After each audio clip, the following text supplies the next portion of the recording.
नरेंद्र मोदी जी एक नई योजना लाए थे। पूरे देश में उन्होंने फसल बीमा योजना, एक नई योजना लागू की थी। उन्होंने कहा था कि जब किसानों को मुश्किल होगी, तूफान ओले से उनका नुकसान होगा, तो ये नई योजना उनकी मदद करेगी।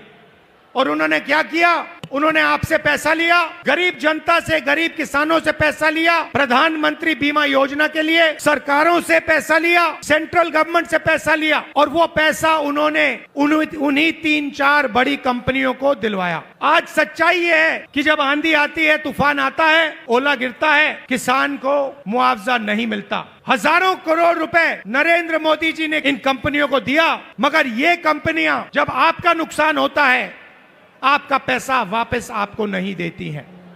यह सच्चाई है। और उड़ीसा के किसी भी किसान से आप ये पूछ लीजिए, क्या आपको बीमा योजना का पैसा मिला? और एक आवाज से उड़ीसा के सारे किसान आपको जवाब देंगे कि हमें पैसा नहीं मिला, हमारा पैसा चोरी किया गया, हमारा पैसा बीमा योजना में हमें नहीं मिलता है। विकास 2-3 अरबपतियों के लिए नहीं किया जाता है। विकास उड़ीसा की जनता के लिए किया जाना चाहिए, गरीब लोगों के लिए किया जाना चाहिए, किसानों के लिए किया जाना चाहिए। जहां भी हम देखते हैं, चाहे वो उड़ीसा हो, छत्तीसगढ़ हो, एक नाम दिखाई देता है, अदानी, अदानी, अदानी, अदानी। मतलब अदानी जी उड़ीसा की सरकार चलाते हैं, अदानी नरेंद्र मोदी को चलाता है। और जब उड़ीसा में जगन्नाथ यात्रा निकलती है,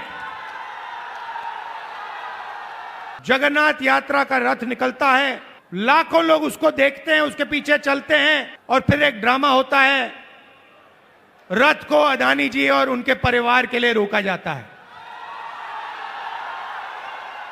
इससे आपको उड़ीसा की सरकार के बारे में सब कुछ समझ आ जाएगा।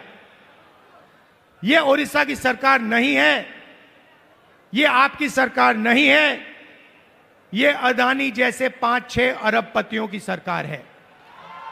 और इसका लक्ष्य आपकी जमीन, आपका जंगल, आपके भविष्य को चोरी करने का है।